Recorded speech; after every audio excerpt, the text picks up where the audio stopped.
Welcome to Writing and Influence, the podcast where words meet impact.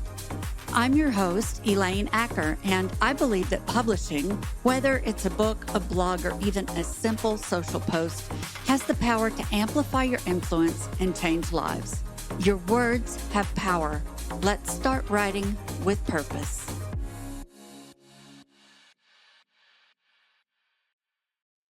Hey, y'all. Welcome back to Writing and Influence.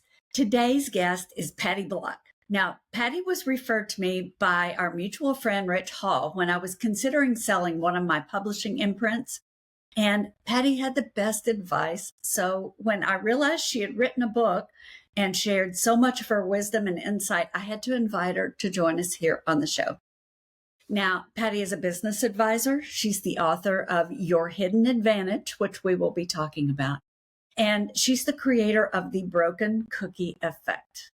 She helps women business owners rethink their pricing, also their positioning, and kind of look ahead to making plans to eventually sell your business. And even if you've never really considered selling your business, I think you'll find our insights into how to make your business even better and more valuable really helpful. I'm going to make sure you know where to grab a copy of her book, but in the meantime, we're going to dig in. So, Patty, welcome to the show. Thank you. I'm so glad to be here. Thanks. So I would love to just start with the broken cookie effect, because I think the metaphor was so powerful, and I think it's going to have an impact on a lot of women. So tell us about that. When I was growing up, my mom used to make these fabulous cookies. The whole house smelled good. It was warm. The cookies were gooey. And all my life, I watched my mom eat the broken cookies. But it wasn't until I was a teenager that I even thought to ask her, why do you only eat the broken cookies? Do they taste better? And she laughed and said, no, I eat the broken cookies so you can have the whole ones. And that memory came rushing back to me many years ago when I was trying to put words around what I was seeing, because I work exclusively with women business owners. And I was seeing this pattern over and over again and didn't have language around it. And I realized as that memory came back that that's what we as women are doing in our businesses. We are following our role models, our moms and our grandmothers, and their spirit of self-sacrifice. And we're bringing that right into our business, and it's working against us. So it's not to say be selfish. It's not to say put yourself before everyone else. It's to say find a balance, because putting yourself last doesn't serve anyone. And the broken cookie effect, now I see exactly what's happening in women's businesses, why they're, and really the first place I saw it was in pricing. Because as women, we are undervaluing ourselves and we're underpricing our services. And part of that is because it's so difficult, or it feels so difficult, to talk about money, pricing, fees, compensation. And so a lot of us are still pricing hourly. So I teach how to crack that code of stop charging hourly, because it doesn't matter how much time you're spending on something. It's about the value that you're bringing to the client. And the value is always going to be higher than what you're charging hourly. So it's finding that balance between what is it that I'm bringing to the client, what I'm really bringing, what is my hidden advantage in bringing that, and what is the market, what will the market support, and you can remain competitive and still price for value. You know, Patty, I wonder if you can give us an example, because as I think of this, I have another friend and colleague, Erica Bryant, who has masterminds, and I've heard her talk about this pricing conundrum over and over. And so that's the reason I want you to revisit that for just a minute. If you can think of an example of a past client, or maybe just make one up that kind of shares that story. I mean, I know we tend to undervalue things, but I just see this come up over and over. So what is it that makes us hesitate to charge the true value of the services or products that we've created. And how do we get past that? Yes, it's a really tricky issue. It's why I wrote the book.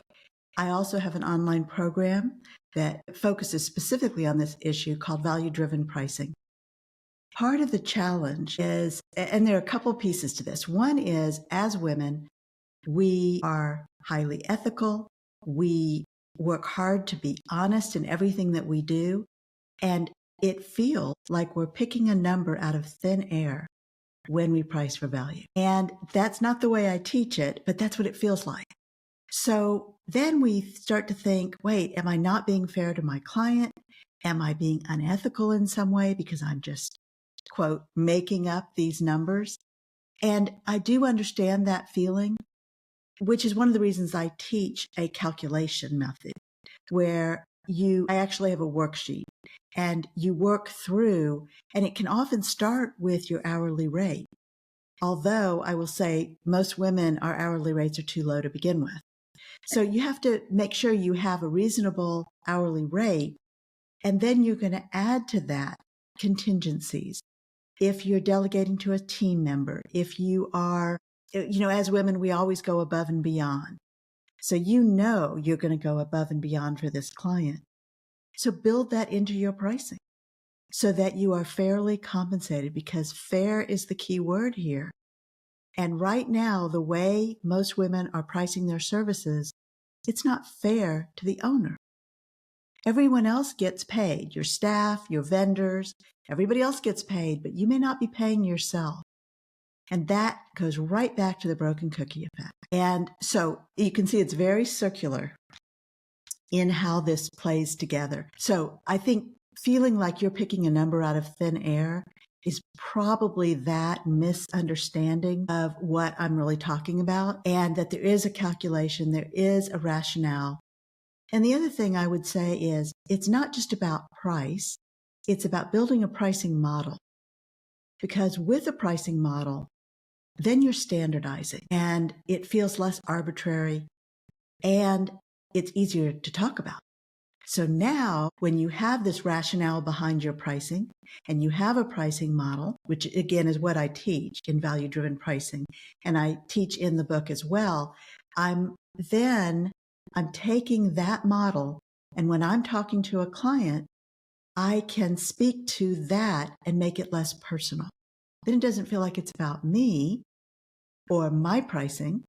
It's about, this is the model that gets you the best result. Patty, when you talk about value pricing, that's kind of that first step in laying the foundation for if you ever wanted to sell. So there's two things I want to dig into.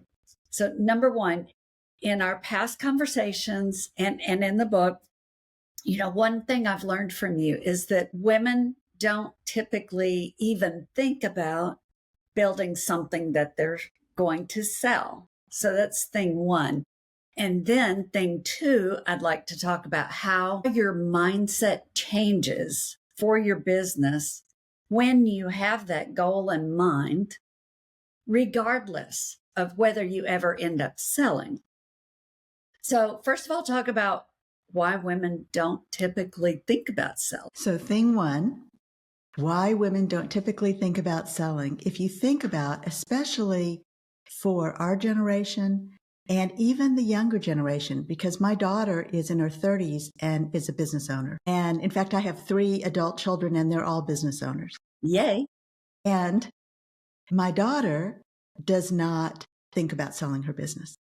So it's not strictly the boomer generation, let's say, or generation X or Y, or, it's not that clear cut. But as women and as girls, we're often not taught to be a breadwinner, or even to think we have to be a breadwinner. And the other piece is we're not taught to think that we can build something that somebody else would value. Therefore, they would buy. And I have 2 brothers, and my brothers were raised that way. My dad was an orthopedic surgeon. He had his own practice. So he was an entrepreneur. My brothers, we all grew up with that entrepreneurial spirit, but my brothers were intentionally taught. This is what you do. You build something of value, other people see that value, and you have choices and options based on that. I was not brought up that way. So because of that, I think regardless of generation, I think there is that gender difference. And I also think that as women, we are not as confident that what we have built is valuable to somebody else, that somebody else would even recognize it. So all of those things really work against us. And because of that, we stay quiet. If somebody asks me what my book really does, it really is a communication book. It's a book about how do you take these concepts and standardize and normalize them so that you can talk about them with confidence. And that is the outcome from the book, from the program, because I see that as such a shortcoming for women and such a roadblock. And so that kind of leads into thing two, because as you say, your hidden advantage, your title of your book, really is connecting those dots between the mindset, the communication, and the money. So when I'm thinking about the mindset that shifts whenever, here it is. It's the difference between, as they say, owning the job and owning an asset. So if I'm just owning my job as an entrepreneur and I'm, in our case, we're publishing books and writing and doing the things that we love to do, creative every single day. And yet, until you stop to think about what would change, it's kind of like the 10X thinking too. What would change if I said, I definitely want to build something I can sell? Well, now you have to think differently, act differently, make better decisions. So in the book, what do you describe that kind of leads people to that mindset shift? So as you can imagine, it's really hard to think differently and to have those kinds of paradigm shifts. So one of the ways that I start with that is by dispelling myths. And there are things that we do believe and have become pretty pervasive in the entrepreneurial world, like I need more clients. If I just get more clients, that'll solve the problem because then I'll have more revenue. And then I don't have to rely on a few clients. I'll have more clients. So more is better.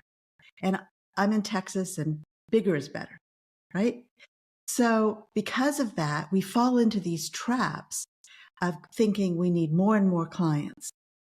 And actually that can cause more complex problems because you as the business owner are limited in terms of your time and energy, which means then you need other people to help you with the service delivery, which is perfectly fine. And you can build your team.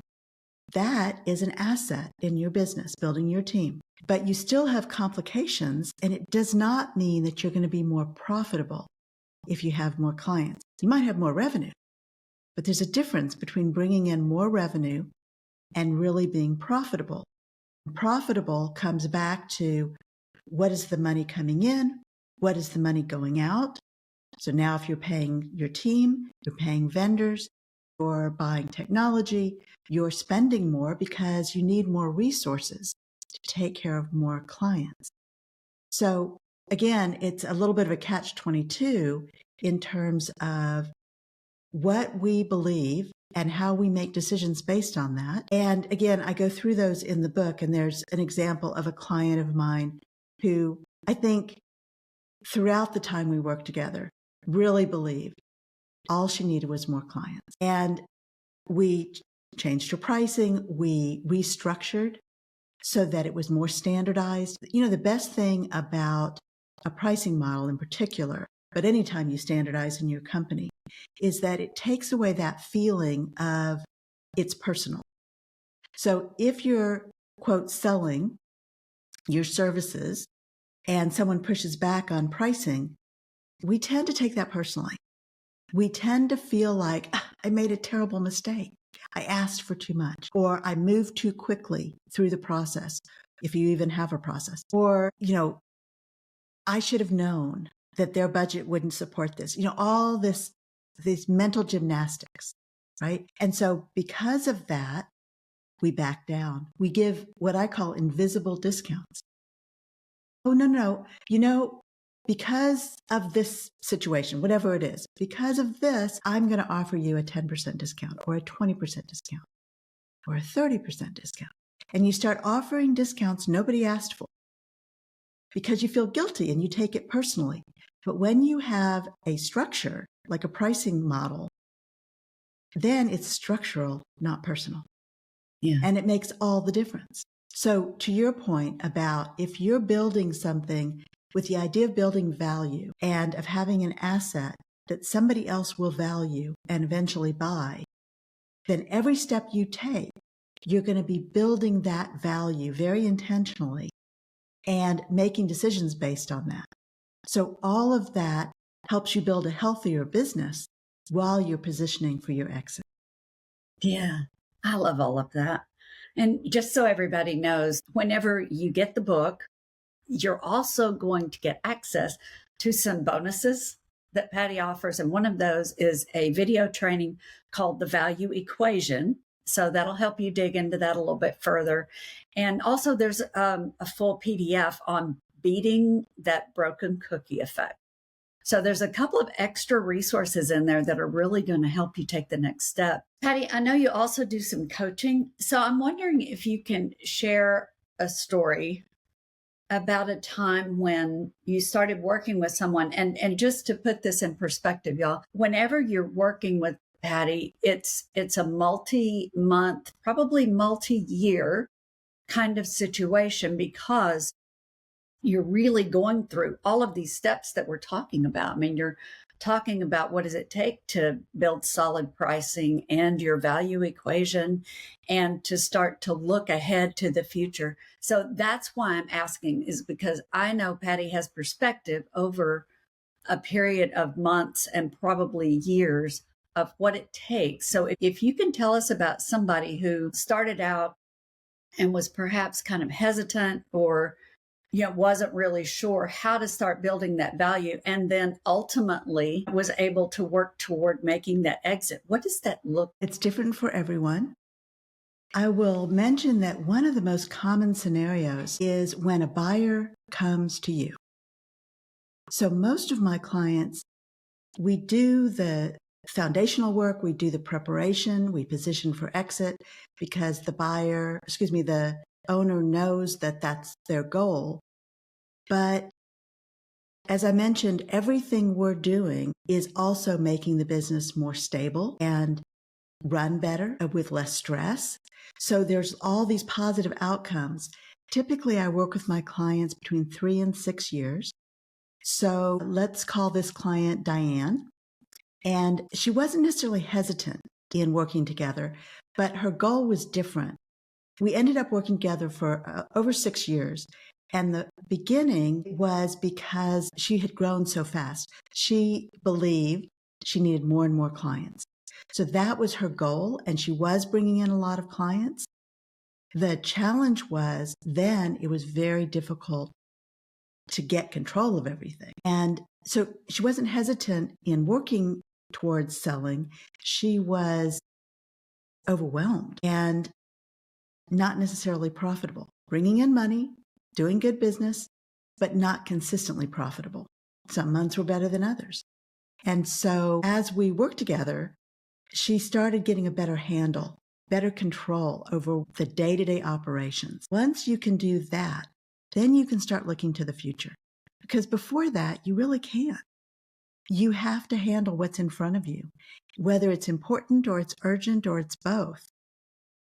You don't really have choices. So getting control over your day-to-day operations is critical. And in some cases, I serve as an outsourced chief operating officer so that I can help specifically with that. As you do that, then we can start planning. As I put together my framework for what I call an elegant exit, I developed a roadmap so that we can take it step by step in terms of what are the value drivers in your business, what levers do you need to pull, and the trick of this is that we don't always know. There's no formula for this because everything is contingent on the buyer, what they value. And that's always the case, right? When you're selling your services, it's contingent on who's buying your services. But it's on a bigger scale when you're getting ready to sell your company. So because of that, we need to be looking at different scenarios of, well, what if it's this type of buyer? What if it's this type of buyer? What if it's an employee? What if it's a family member? Because you have choices and there are so many options for selling your business. So with Diane, as we worked through getting control of her daily operations, making sure that her staff was stabilized, people didn't leave her employment because they really loved working with her, but some were more effective than others. So we needed to even out who her staff was. As we went through all those steps, then we could start working on the elegant exit roadmap and what she wanted. And this is a really difficult piece for most women because we don't always know what we want. We know what we should want, right? You should want a big check. Yeah. Right? You should want a big check and to ride off into the sunset, right? That's what we're told we should want. But that may not be what you want. Maybe you want to stay involved in some way. Maybe you love the intellectual stimulation. Maybe you want to continue with your purpose because you have a purpose, right? Right now as a business owner. But what happens when you're no longer the business owner? So all of those emotional, logistical, financial aspects are what we dig through and clarify. And that's what I did with Diane. And she did have a buyer who came to her, offered a really incredible, in fact, she was so shocked at what they offered. And I think that's a really common thing. We are shocked because if it's a fair offer, the amount of money is a validation that we necessarily need the money. It's a validation. And the deal went through very quickly because we had all the pieces already in place. And so she did not go to market. Most of my clients do not, because when we position, they are in such good shape and so consistently profitable that they will have a buyer come to them and make an offer. And then we can negotiate from that. And I help with that negotiation because you don't have to just take what you're offered. Yeah, such a good scenario. And let's stay with the example of our imaginary friend Diane. What would have been, and I know this from our conversation before, but what is one of the biggest mistakes that happened way back in the beginning? There's something that most what would you call it? Most merger and acquisition people would recommend from the very beginning that you do not recommend. Do you know where I'm going with that? I know exactly where you're going. Tell us. A business valuation. Yes. So if you go to a valuation expert, a CPA, even a transaction attorney who does a lot of mergers and acquisitions, the first thing they will recommend is that you get a business valuation. It is a tremendous waste of time, energy, and money. First of all, you can't delegate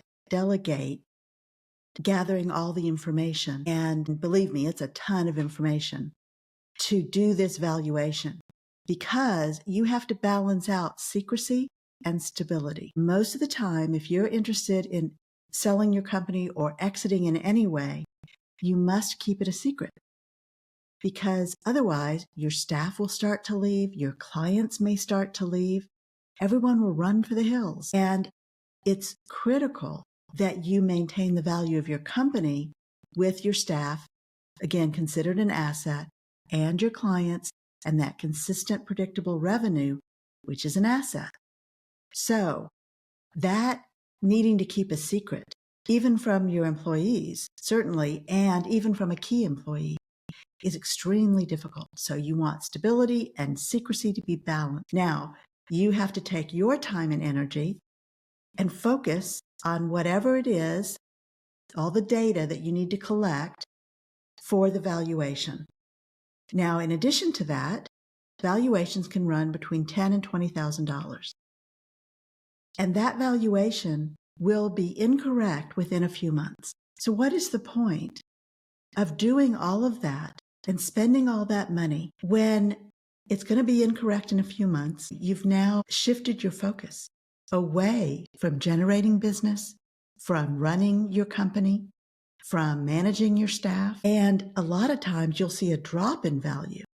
The most important piece is if I'm working with a client, my intent is to help them build value. So why would we want to do a valuation before we've intentionally built value? Let's do the valuation later in the process when we know we have built that value and we know that that time and money is well spent. Yes. Excellent. Thank you. I just wanted to put that out there because when you don't know the process of getting a business ready to sell, it's really easy to fall into some traps that will cost you time and money and like you say, just be completely ineffective. Well, it is. And let me add that if you've never been through an exit, regardless of whether or not you decide to sell your company, but if you've never been through that kind of transition in your life, you don't know. And you're going to be talking with people with whom you have no experience. Excuse me. So they are going to be speaking a foreign language. And because of that, again, as women, we tend to stay quiet. We don't want to ask stupid questions or what we think are stupid questions. And we don't want to look like we don't know what we're talking about. So we often stay quiet. And I see women who get hustled and taken advantage of every day because we don't know. And you're not supposed to know. How would you know? Right? So it's just an important aspect. And one of the reasons that having a business advisor with this specific experience is so valuable, because I do know I have almost 20 years of experience in working with women business owners, in working with professional service companies, and in particular on helping women position for their exit and to achieve that elegant exit in a way that is satisfying, fulfilling. You still understand your purpose and you have a financial gain in addition. And it's that 20 years of perspective and experience. That's why I love it when people who have your kind of insight decide to write a book, because you're able to share all of that knowledge with so many people and help them get around that learning curve a whole lot faster than they would have. So what inspired you to finally write that book? It's interesting. I was not very interested in writing a book for many years. But I had done some groups. I have a group called the Revenue Roundtable. I had done my online programs, and I felt like a piece was missing. And one of the challenges that I had early on with my business was that I have two types of audiences. One are the women who are focused on building their companies, and the other are women who are focused on exiting. And the language is a little bit different. The goals are different, and often the stage of life is different. So now I've worked with women in their 40s and 50s who have wanted to exit. So it's not women who want to retire, because I will tell you, women don't retire. We always go on to our next thing. It's what I call our third act. Because in general, as women, we have our first act. Especially in professional services, we go through school, we get our degrees, we get our certifications and licenses, and our first act is working for someone else. Get a great job, we make good money, we learn the ropes, we feel like we've paid our dues. Our second act, we go out and we start our own thing, which is actually exactly what I did. And I was a political consultant and a lobbyist. And I built that company over 8 years. It was very successful. But all of a sudden, I had 3 little kids at home and a surprise divorce, and realized that I needed to make a change. And the funny thing, and I'll tell you the reason that I'm so passionate about helping women build their company as an asset and exit in a way that works best for them is because I didn't do that. It never crossed my mind that I could sell my political consulting. I wasn't raised that way. And I you didn't could have, right? It was What? an asset you could have sold. It was an asset I could have sold, but it never occurred to me. So I closed my business. I left money on the table. I gave up that opportunity, not knowingly. I didn't know. So I closed my business, went to get a job so that I could stabilize things for my family, knowing I would start my company again, but also knowing I probably wasn't going to go back into politics. And over the course of I worked in an international school as director of operations and director of development. And during that 8-year period, I started to really understand better what I had left behind and how I had shortchanged myself in not trying to sell that company. So that set the stage, literally, for this company, which I started in 2006. And the book helped to serve that first audience, which is women who are building their companies, who often are falling victim to the broken cookie effect in 100 different ways, but certainly around pricing. So that was the motivation for writing the book, because once I did that, then I could focus more of my consulting and business advising for the women who were interested in building their company as an asset and exiting someday. And it usually takes about 5 years to position your company for your exit. So having the book and the online programs and Revenue Roundtable, all of that is around the book, and that provides a pathway for women in that phase. And for the women who need more one-on-one consulting, who are positioning for their exit, then I can focus my attention there, and that has worked extremely well. Patty, you have such good advice. And we're going to make sure, again, everybody knows how to find the book, because we've got to be grateful for you forging that pathway and making that so much easier to walk. Just thank you so much for sharing the expertise and the stories. And for anybody who does want that deeper dive, I want you to go get Patty's book. I want you to check out those free resources that we talked about. And I want you to visit Patty's website and get to know what all she has to offer, because I think we can think bigger and dream bigger. And I think you just opened a lot of minds here today. Thank you. It's been such a pleasure.